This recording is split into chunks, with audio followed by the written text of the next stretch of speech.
नमस्कार दोस्तों। कभी कभी जिंदगी हमें ऐसी चुनौतियां देती है जहां हारना तय लगता है, लेकिन सवाल यह है, क्या हम हार मान लेते हैं या फिर अपने भीतर छुपी ताकत को पहचानते हैं? आज हम आपको लेकर चलेंगे वीरेंद्र की दुनिया में, जहां संघर्ष है, परीक्षा है और अंत में एक ऐसा मोड़ जो आपको सोचने पर मजबूर कर देगा। तो चलिए शुरू करते हैं। सूरज ढलने को था और उसकी सुनहरी किरणें घने जंगल के ऊंचे ऊंचे पेड़ों के बीच से छनकर धरती पर गिर रही थीं, जैसे किसी चित्रकार ने सुनहरे रंग से पूरा अरण्य सजा दिया हो। पेड़ों की लंबी छायाएं धरती पर फैली हुई थीं और हल्की सी हवा के साथ पत्तों की सरसराहट मानो एक मधुर संगीत छेड़ रही थी। पक्षी अपने घोंसलों की ओर लौटते हुए अपने अंतिम सुरों में दिन भर की कहानियां गा रहे थे। दूर कहीं जल का एक छोटा सा स्रोत सूरज की किरणों से झिलमिला रहा था। यह सूर्यास्त न केवल दिन का अंत था, बल्कि एक नई आशा और शांति का प्रतीक लग रहा था, जो जंगल की विशालता और उसके अनगिनत रहस्यों के बीच छिपा हुआ था। उसी अरण्य के बीच एक थका हारा योद्धा वीरेंद्र अपने भारी कदमों से आगे बढ़ रहा था। उसकी धातु की कवच पर चोटों के निशान और चेहरे पर थकावट की परतें साफ झलक रही थीं। वह कभी गर्व से उठने वाले कदम अब निराशा के भार तले दब गए थे। उसकी तलवार जमीन पर घिसट रही थी, जैसे उसकी हार का प्रतीक बन गई हो। एक विशाल वटवृक्ष के नीचे पहुंचकर वीरेंद्र रुक गया। वृक्ष की जड़ें मानो उसकी रक्षा के लिए फैली हुई बाहें थीं। वह थक कर जमीन पर गिर पड़ा। उसकी सांसें उखड़ रही थीं। आंखों में गहरी निराशा लिए वीरेंद्र धीरे से कहता है, क्या मेरा जीवन केवल पराजय और पीड़ा के लिए है? क्या देवताओं ने मेरा साथ छोड़ दिया? मैं किस उद्देश्य से जी रहा हूं जब मैं अपने ही लोगों की रक्षा नहीं कर पा रहा? उसकी आवाज में दर्द और असहायता साफ झलक रही थी, मानो वह अपनी ही परछाई से हार मान चुका हो। वीरेंद्र महेंद्रपुरा का एक वीर योद्धा, अपनी तलवार चलाने की अद्वितीय कला और धर्म के प्रति निष्ठा के लिए प्रसिद्ध था। उसकी विजय गाथाएं राजा और प्रजा दोनों के दिलों में बसी थीं। वह एक ऐसे संसार का सपना देखता था जहां शांति हो और तलवार केवल सुरक्षा का प्रतीक हो। लेकिन हाल ही में भाग्य ने उसे एक कठिन परीक्षा में डाल दिया। एक निर्णायक युद्ध में उसकी सेना शत्रुओं के जाल में फंस गई। उसके कई साथी मारे गए और दुश्मन ने विजय का परचम लहरा दिया। वीरेंद्र जीवित तो बच गया, परंतु पूरे राज्य में उसकी कायरता की फुसफुसाहटें गूंजने लगीं। वीरेंद्र ने वटवृक्ष से टिककर अपने विचारों में खो गया। तभी हवा में एक अजीब ऊर्जा का प्रवाह हुआ। जमीन हल्की सी कांपी और वटवृक्ष की जड़ें हिलने लगीं। वृक्ष की छाल से एक मंद स्वर्णिम प्रकाश फूट पड़ा और देखते ही देखते वटवृक्ष एक दिव्य स्वरूप में परिवर्तित हो जाता है। स्वर्णिम वस्त्र धारण किए एक शांत और तेजस्वी आकार प्रकट होता है, जिसकी उपस्थिति से पूरी जगह पवित्र हो उठती है। उसकी सुनहरी पोशाक सूर्य की भांति चमक रही थी। मनुष्य, एक गूंजती हुई आवाज सुनाई देती है। तुम्हारी पुकार स्वर्ग तक पहुंच चुकी है। मैं चित्रसेन हूँ, दिव्य लोक का एक सेवक। तुम इस पवित्र वृक्ष के नीचे इस प्रकार निराश क्यों बैठे हो? वीरेंद्र चकित होकर चित्रसेन के सामने झुक गया। हे दिव्य पुरुष, मैं वीरेंद्र हूं, एक ऐसा योद्धा जो अपनी असफलताओं से हार चुका है। मैं अपने लोगों की रक्षा करने में असफल रहा। मेरे साथी मारे गए, मेरी प्रतिष्ठा टूट गई और अब मेरे जीवन का कोई अर्थ नहीं बचा। कृपया मुझे बताइए, अगर देवताओं ने मुझे त्याग दिया है तो मैं किसके लिए लड़ूं? चित्रसेन ने करुणा से भरी आंखों से उसकी ओर देखा।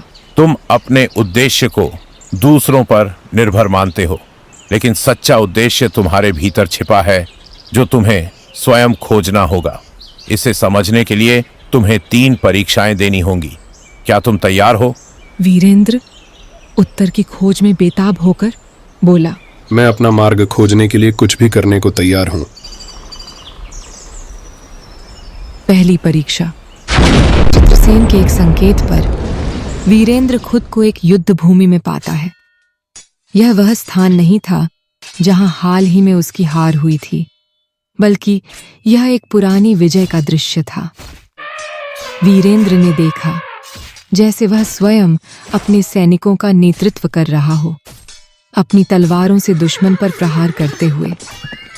उसके सामने एक शक्तिशाली दुश्मन था और वीरेंद्र अपने जोश और साहस से उसे पराजित कर रहा था। वह अपने सैनिकों को उत्साह और वीरता से निर्देशित करता हुआ दुश्मन को पीछे धकेलता है। हर वार में उसकी ताकत और निष्ठा स्पष्ट थी। सैनिकों के चेहरों पर गर्व और सम्मान की झलक थी और वीरेंद्र की आंखों में एक अदम्य विश्वास था। लेकिन तभी दृश्य बदलता है। वीरेंद्र को महसूस होता है कि युद्ध की जीत सिर्फ तलवार की धार से नहीं होती, बल्कि इसके पीछे एक गहरी छाया भी है। वह छाया जो हर विजय के बाद पीड़ा और नुकसान के रूप में सामने आती है। चित्रसेन की आवाज उसके कानों में गूंजती है। क्या तुम देख रहे हो वीरेंद्र? महिमा क्षणिक होती है, लेकिन तुम्हारे द्वारा किए गए कर्मों के परिणाम स्थायी होते हैं। एक सच्चा योद्धा अपने हर निर्णय का बोझ समझता है। वीरेंद्र रो पड़ा, पर उसने संकल्प लिया कि वह अपने कर्मों की जिम्मेदारी विनम्रता से उठाएगा। दूसरी परीक्षा। अगली परीक्षा में वीरेंद्र खुद को जंगल के बीच खड़ा पाता है, जहां अचानक एक छायादार आकृति उसके सामने उभरती है। वह आकृति उसकी हर हरकत की नकल करती है। जैसे ही वीरेंद्र ध्यान से देखता है, उसे एहसास होता है कि वह चेहरा उसी का है, एकदम उसकी प्रतिच्छवि। तुम कौन हो? वीरेंद्र ने कठोर स्वर में पूछा। छाया ने एक व्यंग्यात्मक हंसी के साथ उत्तर दिया, मैं तुम्हारा संदेह हूं, तुम्हारा डर, तुम्हारी असफलता। मैं वह आवाज हूं जो तुम्हें हार मानने के लिए कहती है। इसके बाद छाया वीरेंद्र पर हमला करती है और वीरेंद्र को खुद से ही लड़ने के लिए मजबूर होना पड़ता है। हर वार जो वह छाया पर करता है, ऐसा महसूस होता है जैसे वह अपनी आत्मा को चोट पहुंचा रहा हो। छाया की हर चाल उसे थका रही थी, लेकिन वीरेंद्र हार मानने को तैयार नहीं था। आखिरकार वीरेंद्र अपनी तलवार गिरा देता है और सीधा छाया की आंखों में देखता है। तुम मेरा हिस्सा हो, लेकिन तुम मेरी परिभाषा नहीं हो। मैं तुमसे ऊपर उठूंगा। यह कहते ही छाया धीरे धीरे विलीन हो जाती है और चारों ओर एक शांत आभा फैल जाती है। तभी चित्रसेन की गूंजती आवाज सुनाई देती है। अपनी आंतरिक अंधकार का सामना करके तुमने अपनी खोई हुई शक्ति को पुनः प्राप्त किया है। तीसरी और आखिरी परीक्षा। अंतिम परीक्षा के लिए वीरेंद्र को एक विशाल पर्वत की चोटी तक चढ़ना था। रास्ता कठिन और भयावह था। चारों ओर भीषण तूफान चल रहे थे और पथरीली जमीन हर कदम पर फिसलन भरी और अस्थिर थी। ठंड से कांपते और थकावट से लड़ते हुए वीरेंद्र ने हर बाधा को पार किया। उसका शरीर थकान से चूर था, लेकिन उसके इरादे अडिग थे। अंततः सूरज की पहली किरणों के साथ वीरेंद्र शिखर पर पहुंच गया। वहां से नीचे झांकते हुए उसे अपना राज्य और अपने लोग याद आए, जिनकी रक्षा करने की उसने शपथ ली थी। उन सब की झलक उसे अपने भीतर एक नई शक्ति का एहसास करा रही थी। तभी चित्रसेन उसके पास प्रकट हुए। उनकी उपस्थिति में एक दिव्य शांति थी। चित्रसेन ने गहरी और शांत आवाज में कहा, देखो वीरेंद्र, तुम्हारा धर्म महिमा या मान्यता के लिए लड़ने का नहीं है, बल्कि अपने लोगों की भलाई सुनिश्चित करने का है। एक योद्धा का असली उद्देश्य सेवा करना है, प्रेरित करना है और विवेकपूर्ण नेतृत्व करना है। चित्रसेन के शब्दों ने वीरेंद्र के मन की हर उलझन को शांत कर दिया। उसने पहली बार अपने जीवन का सच्चा उद्देश्य स्पष्ट रूप से देखा, अपने लोगों की सेवा, उनके लिए सुरक्षा और उनके कल्याण का संकल्प। परीक्षाएं समाप्त होते ही वीरेंद्र ने चित्रसेन के सामने आदरपूर्वक सिर झुका लिया। हे दिव्य पुरुष, आपका धन्यवाद। अब मैं समझ गया हूं कि मेरी असफलताएं दंड नहीं थीं, बल्कि सीखने के अवसर थीं। मैं अपने लोगों के पास एक नए उद्देश्य के साथ लौटूंगा।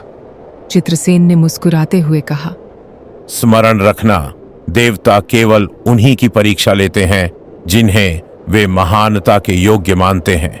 इस ज्ञान को अपने साथ लेकर जाओ और तुम केवल युद्ध में ही नहीं, बल्कि करुणा और साहस से भी लोगों को प्रेरित करोगे। चित्रसेन के ये शब्द वीरेंद्र के हृदय में गूंज उठे, मानो उन्होंने उसके जीवन को एक नई दिशा दे दी हो। जंगल धीरे धीरे अदृश्य हो जाता है और वीरेंद्र अपने राज्य की ओर लौटता है। अपने भीतर एक नई स्पष्टता और उद्देश्य लेकर वह अपनी सेना को फिर से संगठित करता है। इस बार उसकी मंशा बदले की नहीं, बल्कि अपने लोगों की रक्षा करने की थी। अपने धैर्य और ज्ञान से वीरेंद्र अपने सैनिकों को प्रेरित करता है। वह उन्हें न केवल एक योद्धा की तरह लड़ना सिखाता है, बल्कि एक संरक्षक और मार्गदर्शक बनने का भी संदेश देता है। वीरेंद्र, जो कभी निराशा का प्रतीक बन चुका था, अब उम्मीद और दृढ़ता का जीवंत उदाहरण बन जाता है।